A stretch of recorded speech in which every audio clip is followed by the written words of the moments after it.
어떤 사람이 아주 작은 가시 하나가 엄지손가락에 깊숙이 박혔습니다. 처음에는 너무 작아서 아픈 줄로 몰랐다가 곧바로 염증이 생기고 통증이 점점 심해졌습니다. 통증이 사라지자 그제야 정신 차렸습니다. 피부과에 가서 정형외과를 찾지 못해 큰 피부과를 찾아갔는데 엄지손가락은 부어있고 엄지에 마취 주사를 놓더니 레이저로 구멍을 뚫고 가시를 빼냈습니다. 게다가 그 작은 가시를 빼내기 위해 그보다 10배는 더 큰 커다란 구멍을 낼 수밖에 없었습니다. 구멍이 뚫리고 피가 흐르는 손가락을 쳐다볼 수가 없어서 고개를 돌리고 있었는데 마음속에 이런 생각이 들었습니다. 이 작은 가시 하나에 내가 고통의 큰 대가를 치르고 있는데 나는 마음에 많은 가시에 찔려서 피 흘리고 있는 내가 보이기 시작했습니다. 그동안 깊은 상처를 수없이 치유해 왔지만 매일 매 순간 새로운 가시에 찔리고 있는 나의 영혼이 보였습니다. 작은 가시 하나를 방치해서 손가락에 큰 구멍을 생긴 것처럼 내 영혼의 작은 가시가 큰 구멍을 만들고 있지 않는지 내가 점검해야 되겠다는 생각이 들었습니다.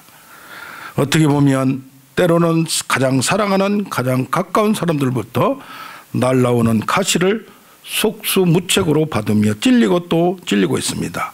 어떤 때는 너무 많이 찔려서 피투성이가 되어도 모르고 지나갈 수 있습니다. 그러면 그 상처들은 점점 쌓이게 되면서 우리의 감정을 마비시키고 아무것도 느끼지 못하는 기형으로 만들면서 뾰족하고 날카로운 차가운 얼음덩어리가 되게 합니다.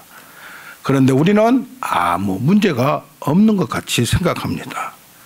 우리 안에 있는 날카로운 얼음덩이를 녹이는 오늘 되길 바랍니다. 내 마음의 상태를 살피면서 두 가지의 마음이 항상 우리에게는 있습니다. 우리 제목을 같이 합니다. 두 마음을 품지 말라. 두 마음을 품지 말라.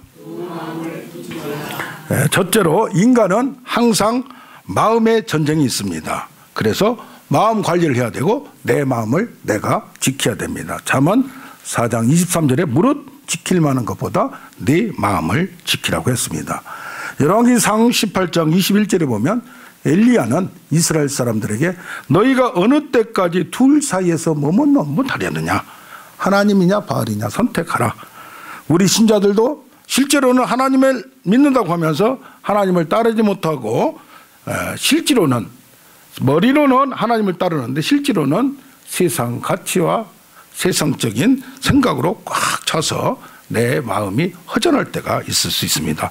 말로는 하나님을 믿으나 실제적으로는 하나님이 믿어지지 않는 때가 있고 허전할 때가 있다는 얘기입니다. 이스라엘 사람들이 하나님을 섬기면서 또 예배하나 그러나 한쪽에서는 바알을 섬깁니다. 바알은 세상의 부귀와 영화를 말합니다. 하나님을 믿는데 나에게 그런 것이 부족할 때 내 마음이 허전해지면서 하나님을 다시 생각하게 됩니다. 엘리야는 백성들에게 말합니다. 너희는 내게로 가까이 오라. 하나님을 너희가 가까이 하지 못하고 있는데 내게로 먼저 가까이 오라. 할렐루야. 실제적인 무너진 여호와의 제단을 다시 수축하자. 하나님과 끊어진 관계를 다시 회복하면서 하나님께 예배와 기도를 드리면서 하나님께 교제하고 소통하고 친구같이 지내는 우리가 되길 원합니다. 이 엘리야가 그런 과정을 통하여 하나님으로부터 불의 응답을 받고 백성들은 그는 하나님이시로다, 여호와는 하나님이시더라고 고백하였습니다. 이런 은혜가 우리에게도 항상 있기를 원합니다. 마태복음 13장 24절에 보면 곡식들이 있는데 여기에 가라지가 뿌려졌다고 했어요. 사람들이 잘 때에 원수가 와서 가라지를 덧뿌리고 갔더니 그렇게 돼 있어요. 곡식하고 가라지는 비슷합니다. 외형적으로 구별이 잘 안 됩니다. 그런데 가라지를 뽑아버릴까요? 했더니 뽑지 마라. 가라지를 뽑다가 곡식까지 뽑을까 염려하노라. 어떤 얘기입니까? 우리의 공동체에도 하나님 믿는 이스라엘 백성 가운데도 내 그 알곡이 있는가 하면 좋은 곡식이 있는가 하면 가라지도 같이 클 때가 있습니다.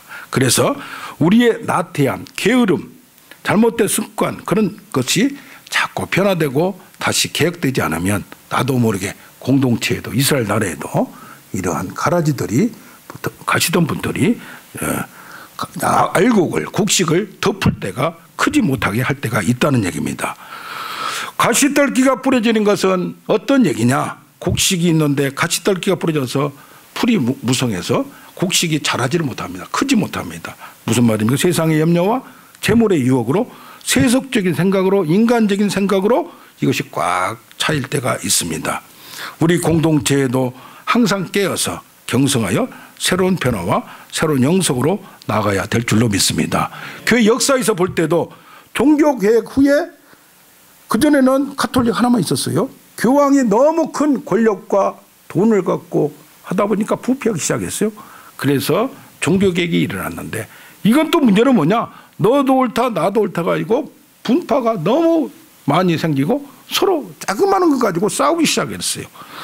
그런가 하면 유럽계에도 믿음이 좋고 부흥이 되고 또 세상적으로도 정복하고 세계를 다 흔드는 1등 국가가 되었습니다.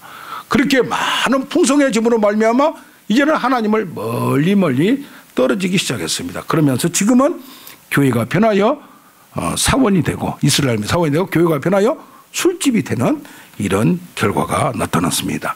한국교회도 1970년 80년 이렇게 몇십 년 20년 전까지만 해도 뜨거움이 있었어요. 왜? 배고프니까 하나님 아니면 못 살고 너무 억울한 게 많으니까. 그런데 지금은 조금 풍성해지다 보니까 사람들이 하나님을 찾는 사람들이 어렵고 어떤 사람들은 진짜 알곡 하나 만들기는 정말 어렵다. 여러분들 교회에 이렇게 나와 있는 것 자체가 큰 은혜인 줄로 믿습니다. 아멘. 새 신자 얻기가 어렵다. 그렇게 얘기를 합니다.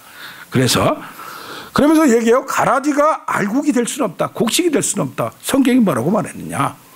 가룟 유다는 마귀의 자식이다. 뿌리부터 다르다. 그렇게 얘기합니다. 지금은 고인이 되셨는데 한국의 선지자라고 하는 옥하는 목사님이 말씀해요. 자기가 어렸을 때 저기 거제도 있는 시골 교회를 다니셨나 봐요. 근데 장로님이 목사님이 오면은 부부가 자기 집으로 목사님 새로운 목사님을 해고 자기 마음에 안 드는 게 있으면 목사님을 굿하고 때렸대요. 그래서 이 사람은 구원받지 못할 것이다. 내가 정말로 장담한다. 그렇게 얘기를 했어요. 그런가 하면 또 사랑교회가 얼마나 컸습니까? 안수 집사가 자기가 헌금위원 한다고 하면서 헌금을 이렇게 하면서 10년 동안 싹싹싹 했다는 얘기예요. 그래가지고 빌딩도 사고 자기 부인이 또 신학을 하고 그러면서 그런 얘기를 하면서 이 사람은 절대 천국에 못 들어간다 라고 했다고 그래요. 자, 처음에는 다 신앙생활의 감격과 구원의 감격과 이렇게 잘 나갑니다. 그러다가 왜 그렇게 되느냐? 우리 속에 가라지가 뿌려지고 그런 요소가 뿌려졌을 때 세상 먼지가 뿌려졌을 때 이것을 털어내고 씻어내고 정리를 해야 돼. 청결하게 해야 되는데 척결을 해야 되는데 그걸 하지 못할 때 우리도 슬슬 변하고 변질된 경우가 있다는 얘기입니다. 그래서 뭐예요?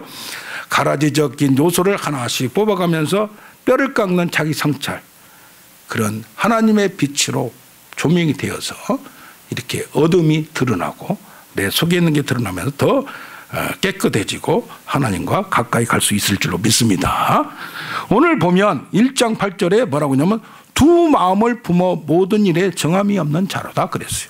여기는 보면은 두 마음을 품는 게 뭔가 했더니 무슨 악한 마음을 가진 것도 아닙니다. 그런데 6절에 뭐라고 말했냐면은 그 위에부터 너희가 시험을 당하도 온전히 기쁘게 여기라 그런 시련을 통해 너희를 온전하게 만든다. 그냥 세상에 어려움이 있고 그런 것을 개의치 말라 이 말이요.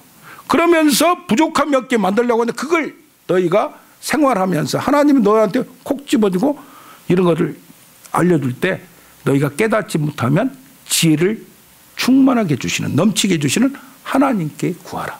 할렐루야. 그러면 주시리라. 그런데 어떻게 구해야 돼? 오직 믿음으로 구하고 의심하지 말라. 분명히 줄 거니까 의심하지 말라. 이것은 마치 바람에 밀려 요동하는 바닷물개같이 마음이 정하지 못하고 바람난 여자같이 이런 사람은 무엇이든 죽게 얻기를 생각하지 말라. 두 마음을 품어 모든 일에 정함이 없는 자로다 그랬어요. 두 마음이란 게 뭔가 오늘 여기에 큰 은혜가 있길 원합니다. 아멘. 조금 지나면 뭐냐면 두 마음은 뭐냐면 마음에 과다한 욕심을 가져서 정욕을 쓰고 잘못 구하기 때문에 가늠한 여인들아 세상과 벗된 것이 하나님과 원수됨을 알지 못하느냐. 성령이 시기하기까지 사모한다 하신 말씀을. 그래 바람난 여자들이 뭐예요? 자기 남편보다도 이제는 새로운 남자를 좋아하고 새로운 여자를 좋아하듯이 시기를 하고 있는데 그걸 모른다 이 말이에요. 근데 두 마음을 품는 자들이 어떤 사람들인가? 여기 보면 마귀를 대적하라 그러면 피하리라. 하나님을 가까이라 너희를 가까이라. 하나님과 세상 마귀와 하나님 그 뿌리를 쭉 들어가면은 간다는 게 아니다 이 말이에요. 그러면서 4장 13절에 보고 5장 1절에 보면 들으라 부활이 하는 자들아 장사하여 이익을 보리라 하고 허탈한 자랑을 해서 내가 항상 생각이 많은 걸 얻고 많은 걸 빌딩을 짓고 건물을 짓고 오면서 뭔가 이 뜬구름 속에 빠져 있다 이 말이에요. 그러면서 부하려고 하는 자. 지금 부자가 아니에요. 근데 5장 1절에 가면 부자들아 너희가 재물을 쌓고 쌌는데 그 돈이 뭔지 아냐? 그 재물이 뭔지 아느냐? 분꿈들에게 주지 않고 착취하고 악한 방법으로 하는 것이 그들의 싹시 소리를 지르며 우는 소리를 너희한테 낸다 그랬어요. 이게 뭡니까? 세상 사람들은 부활이 하든가 아니면 뭐요? 부자가 됐던가 뭔가 미쳐있다는 얘기야. 솔직히 동창회가 되면 이제 30년 40년 됐다고 동창회를 대천서만 만나자고 연락이 왔어요. 5월 20일 날 21일 날 만났는데 전체 서울서 오고 지방에서 오고 그러면서 보면 거기도 나와 있는 사람들 보면 너무 어려운 사람들은 나오기가 힘들어요. 얼굴도. 그래도 남아있는 사람은 잘 풀리는 사람. 그중에도 아주 잘 풀린 사람은 뭔가 자랑을 하고 싶고 자기가 잘 나가는 것을 이해하고 싶고 돈도 쓰기도 하고 그렇습니다. 그러면서 어떻게 보면 적당한 거 모든 것을 통치하고 그런 것은 가장 아름다워. 그러나 과도한 거 여기서 말하면 두 마음이라는 걸 세상에 너무 과도한 거 그것이 문제인 줄로 믿습니다. 어떤 사람이 한 부자가 길에서 그만 돈자를 잊어버렸어요. 돈을 찾을 수 없었던 부자는 돈을 찾아주는 사람에게 사례금으로 100냥을 주겠다고 광고를 했습니다. 근데 며칠 후 한 소년이 돈자를 들고 부자에게 찾아왔어요. 부자는 기뻐하면서도 100냥을 소년에게 줄 것을 생각하니 아까워서 견딜 수가 없었습니다. 부자는 잠시 고민 끝에 소년에게 말했습니다. 돈이 꼭 100냥이 모자라는데 내가 미리 사례금을 챙긴 모양이구나. 이렇게 돈을 찾아줘서 고맙구나. 이제는 그만 가보아라. 그렇게 얘기를 했어요. 소년은 부자의 행동에 어이가 없고 또 화가 났습니다. 그래서 마을 사또를 찾아가 사정을 호소했습니다.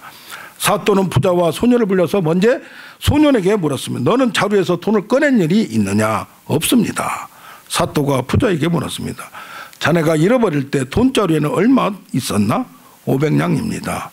소년으로부터 받을 때는 얼마나 있었느냐? 400냥입니다. 그러자 사또는 이렇게 판결을 내렸습니다. 그럼 이 자루는 잃어버린 사람이 자네가 아니고 다른 사람인가 보구나. 그래서 500냥이 들어있는 자리를 다시 찾아봐라. 이 돈자루는 진짜 주인이 나타날까 내가 지키고 있다가 한 달이 지나서 안 나타나면 반절은 이 소년을 주고 반절은 가난한 사람에게 주겠다라고 했다고 합니다. 어떤 때는 우리에게 있는 것이 부족한 것만 생각하지만은 우리는 찾아갈 줄 알아야 될 줄로 믿습니다. 적당히 은혜와 이 축복도 하나님이 주셔야 된다는 생각을 가지고 열심히 하되 안 될 때는 기다리는 지혜가 있길 원합니다. 아멘. 네. 둘째로 우리에게 두 마음을 없애려면 어떻게 한다느냐? 말씀과 지혜의 온유함이 우리 안에 있어야 됩니다. 그렇지 않으면 세상적인 욕심에 나도 모르게 끌려갑니다.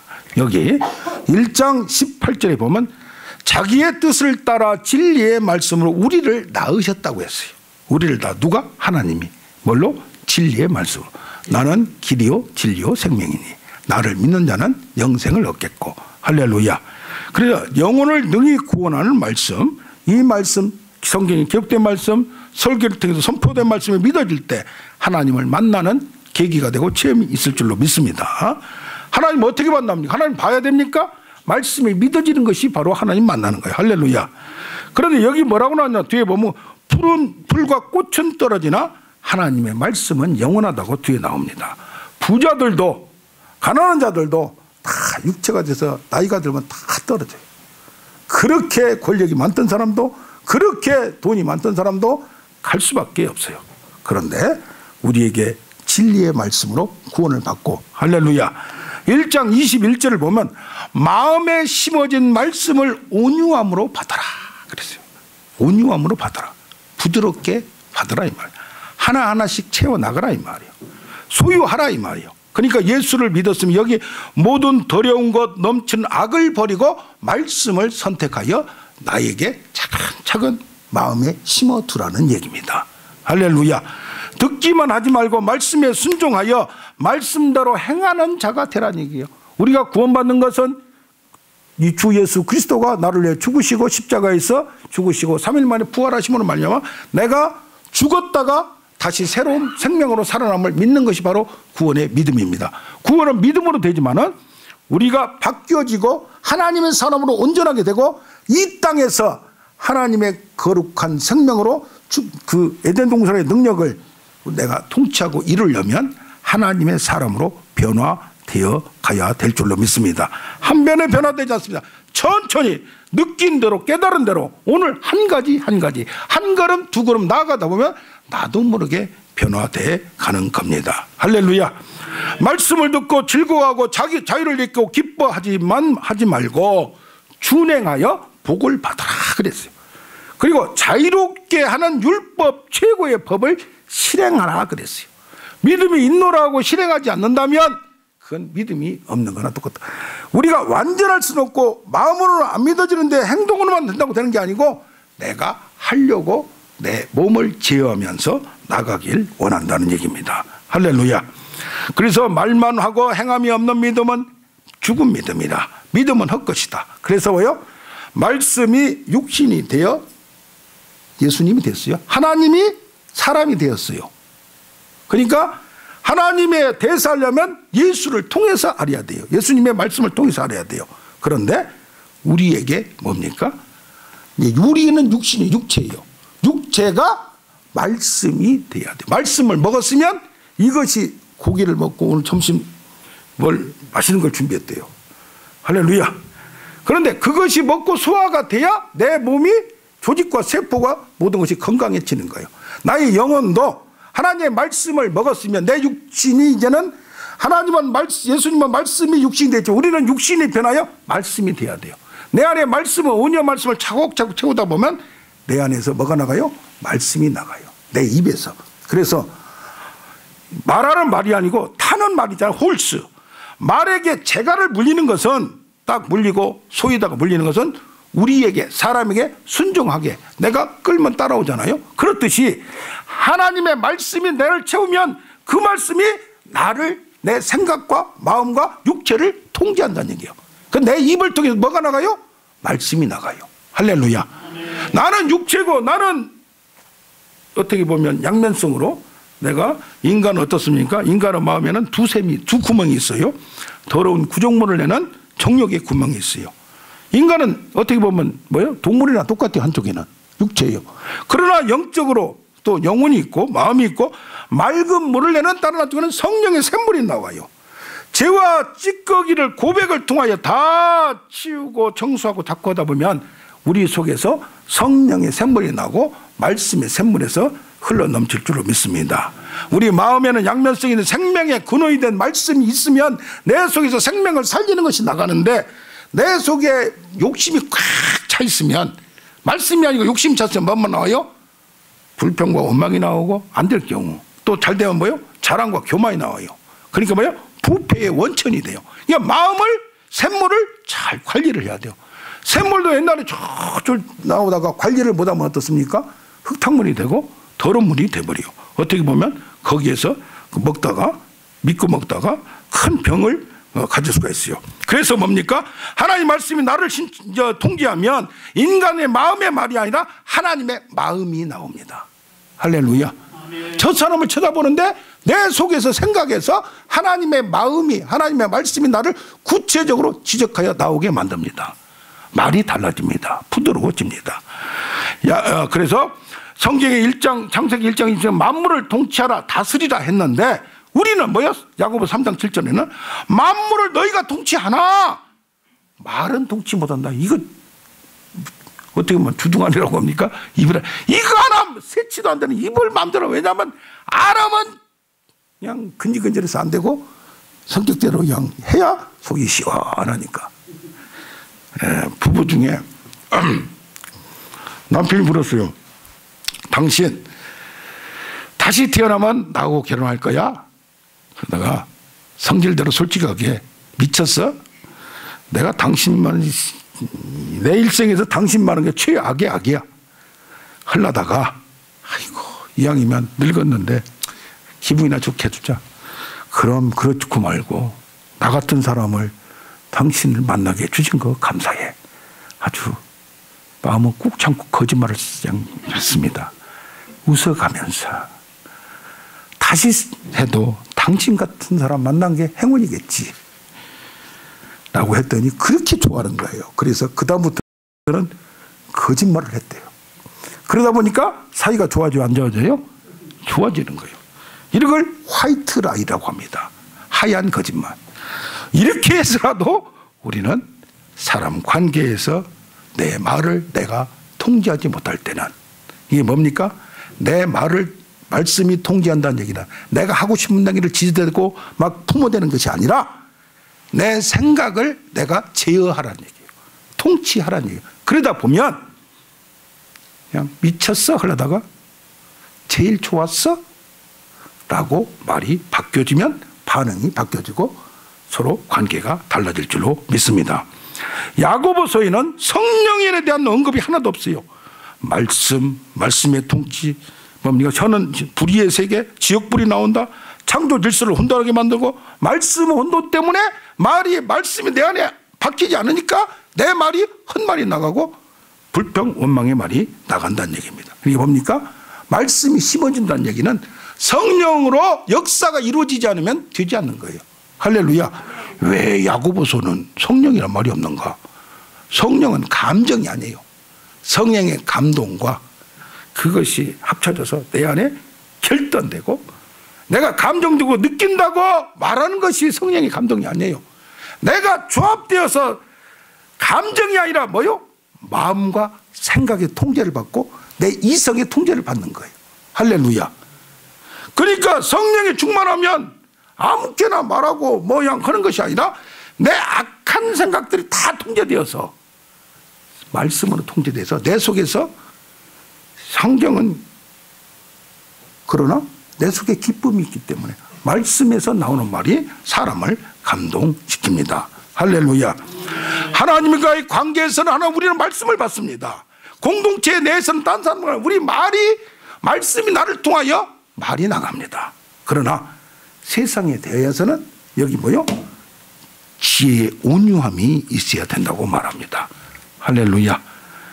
지혜의 온유함을 가져라. 그래서 3장에 가면 이게 뭡니까? 말은 나가는데 지혜가 없고 행함으로 지혜를 나타내라 그 말이에요. 할렐루야. 어떤 사람들은 무슨 생각, 지혜가 나타나면 무조건 성령의 깨우침으로 생각합니다. 감정하고 성령의 감동하고는 다릅니다. 감정하고 성령하고는 다릅니다.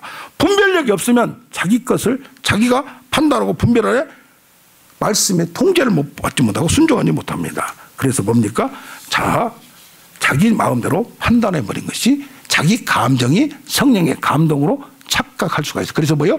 예민해야 돼요. 우리는 우리 생각과 마음의 이성이 방치된 게 아니라 조합돼서. 할렐루야. 그래서 셋째로 말씀과 지혜를 받으려면 어떻게 해야 되는가? 말씀은 딱딱합니다. 이해가 자랑하. 이것이 이해가 되어서 나에게 말로 정화가 되어서 한번 나오고 이것이 몸으로 발로 행동으로 나타나려면 어떻게 해야 되는가? 이것이 쉽지 않다네요. 누구나 찔러대면 아프고 배고프면 열받고. 저는 특히 기계 있잖아요. 기계. 컴퓨터나 뭐에서 안 되면 막 이게 막 그냥 콕 올라와요. 그냥. 그리고 그냥 뭐가 해야 되는데 안 되면 이게 푹 올라와요. 이게. 자기도 모르게 올라가는 걸 어떻게 하냐는 말이에요. 자, 믿음의 선택과 결단을 하여야 합니다. 5장 12절에 보면 너희가 그렇다고 하는 것은 그렇다고 하고 아니라고 생각하는 것은 아니라고 해라. 생각하는 거요. 내가 느끼는 게 아니에요. 이렇게 해야 옳다고 말씀을 통해서 느껴지는 것, 깨달아지는 것, 이성적으로 판단되는 것, 분별력이 되는 것을 얘기하라는 얘기예요. 믿음으로 얘기하는. 할렐루야. 내 마음은, 내 감정은 안 될 때가 있어. 이게 마음과 감정은 이게 뭐 오두방정 같이 여자의 봄처녀 같이 왔다 갔다 할 수 있어요. 가을에 남자의 지성숙한 마음 같이. 그러나 그걸 통제하는 것은, 감정에서 일어나는 것도 무시 못해 통제하는 것은 우리의 생각과 이성인 줄로, 마음인 줄로 믿습니다. 할렐루야. 그래서 무엇보다 맹세하지 말지니 하늘로나 땅이나 아무 것으로도 맹세하지, 입으로만 뭐라고 하지 말라 이 말이에요. 말을 하되 마태복음 5장 33절은 맹세를 금지했으면 너희가 하늘을 향하여 땅을 향하여 예루살렘으로 맹세하지 말라 그렇게 했어요. 왜 그러냐. 사람이 자기 자신 책임을 회피하려고 탐욕의 지은 죄를 가리려고 거룩의 이름으로 말할 때가 있어요 없어요? 우리도 모를 때가 있어요. 옛날에 오래됐어요. 10몇 년 전에 검찰총장의 부인한테 같은 강남의 큰 교회예요. 교회에서 뇌물을 줬어요. 옷을 줬느니 말하니. 하는데 분명히 줬는데 솔직히 줘버렸다면 어떻게 몰라요? 딱 지침이 떼고 성경을 두고 내가 맹세합니다 하면서 다 들통났어요. 차라리 하지 말든지. 어떻게 했어요? 인간이 그럴 때가 있다는 얘기예요. 그래서 우리는 뭐요? 세상과 하나님 사이에서 결단하라. 헛된 맹세, 헛된 자랑, 헛된 말을 하지 말고 사람의 말에는 한계가 있고 말씀을 성취할 능력, 내가 말을 했지만 그것을 내가 지킬 수가 있어요 없어요? 없을 때가 말이야. 그렇지 않으려고 하는데 형편이 환경이 안 될 때 설명을 다 할 수도 없고 그 뭐냐 하나님의 주권에 맡기라는 얘기예요. 할렐루야. 내 마음이 두 마음으로 나뉘어서 마음을 결정하지 못하는 상태에서 우리는 항상 두 마음이 있습니다. 은혜와 치유받은 나의 마음이 돼야 되는데 그러지 못할 때 세상에 대하여 잘못된 것은 노라고 얘기하고 믿음으로 선택하는 결단이 있기를 원합니다. 내가 하고 싶어서 하는 게 아니에요. 해야 되니까 하는 거예요. 할렐루야. 이것이 옳으니까 믿음으로 하는 거예요. 믿음이란 건 뭐예요? 형경은 않고 내 마음이 아닌데 하라 하니까 아멘으로 순종하는 거예요. 그 믿음은 좀 더 들어간 뭐예요? 순종까지 가지 않으면 그건 감정 가지고 하는 게 아니에요. 내가 하고 싶을 때는 하고 하기 싫으면 않고 그게 아니에요. 하라 하면 하고 하지 말라면 그러면 그 뜻이 무엇인가? 지혜를 찾는 거예요. 왜 그렇게 말했는가? 그것이 무슨 깊은 뜻이 있는가? 할렐루야. 그러면서 여기 말하고 말하니까 앞뒤에 뭐라고 5장 9절에 뭐라고 말하냐면 서로 원망 비방은 하지 말고 자기 하기 싫은 것을 핑계대고 이유 둘러대고 숨기지 말고 다른 사람은 뭐가 안 되면 뭡니까? 자기는 콕 오고 다른 사람은 핑계를 댑니다. 인간은 이제 투사라고 그래요. 심리학적으로. 나는 사람한테 핑계를 대는 거. 그래야 속이 뭐예요?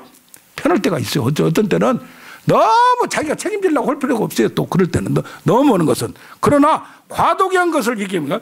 그러나 5장 16절에 보면 자신의 죄를 솔직하고 오픈하고 서로 고백하며 이 말이 뭐냐면 내게 있는 거 솔직하게 얘기해라 이 말이야. 할렐루야. 어떤 때는 마음의 상처가 안 되면 내게 부족한 것도 오픈하고 나의 근본적인 원인은 뭐냐면 숨기면은 자꾸 공격이 들어와요. 그러나 오픈해버리면 마귀 사탄도 공격을 못합니다. 할렐루야. 아멘.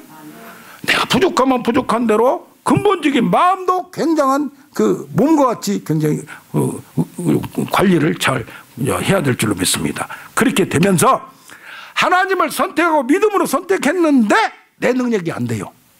그러니까 뭐요? 기도하라 이 말이에요. 할렐루야.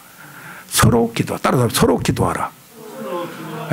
같이 기도하요. 두세 사람이 먹는 게 나도 함께 있느니라. 의인의 강구는 역사함이 큼이라.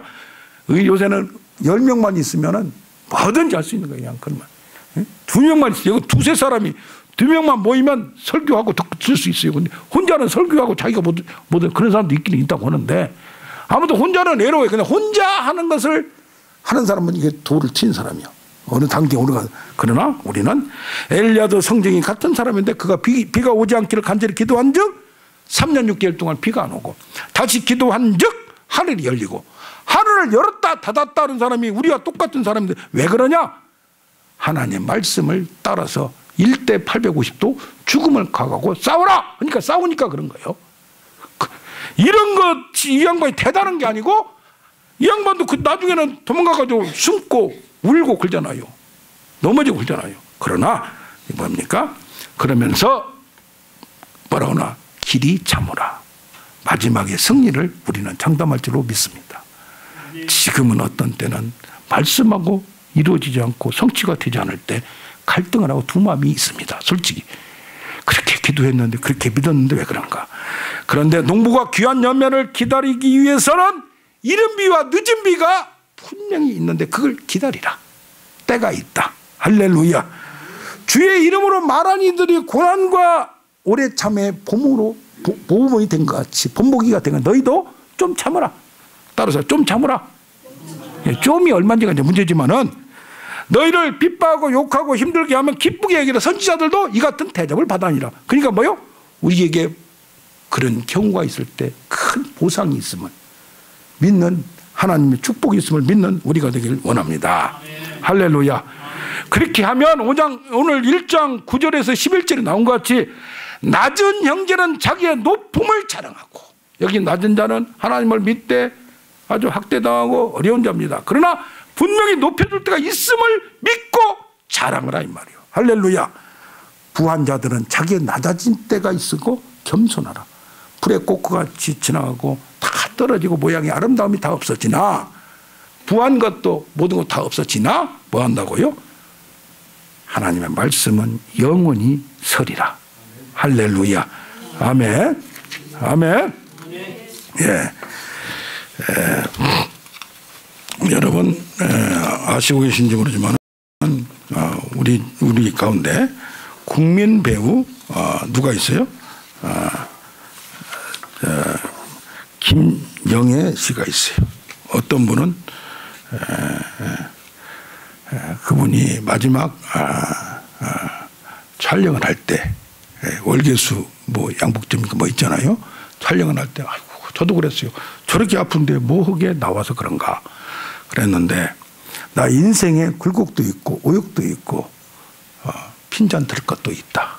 이혼도 2번 했고 그런데 1,500억까지 매출도 올렸고 잘 살게 됐는데 누가 제보 하나 했대. 황토에 중금속이 있다. 그 한마디에 그냥 와르르 무너져 버렸어요.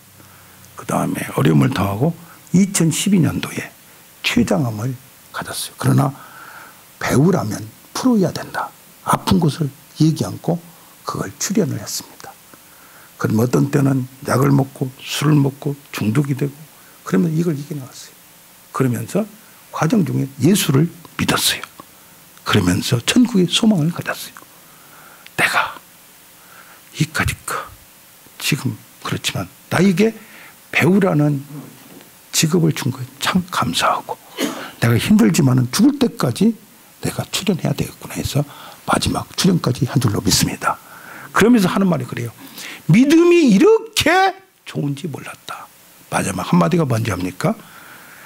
내가 좀 일찍 알았더라면 좋았을 걸걸 그런 생각이 고백했다고 합니다. 할렐루야. 우리가 세상을 통치하되 하나님의 말씀과 지혜로 통치하는 우리가 되길 원합니다. 말씀을 정리하겠습니다. 인간은 항상 마음의 전쟁이 있습니다. 우리는 우리의 마음을 관리하고 지켜야 합니다. 우리는 두 마음이 있는데 이것을 하나님께 집중하려면 말씀과 지혜 운용함으로 내가 소유하고 있어야 합니다. 그 말씀과 지혜를 받으려면 순간순간 선택해서 적용하고 자그마한 것부터 한 걸음 한 걸음 시작하는 우리가 되어야 될 줄로 믿습니다. 아멘. 예, 우리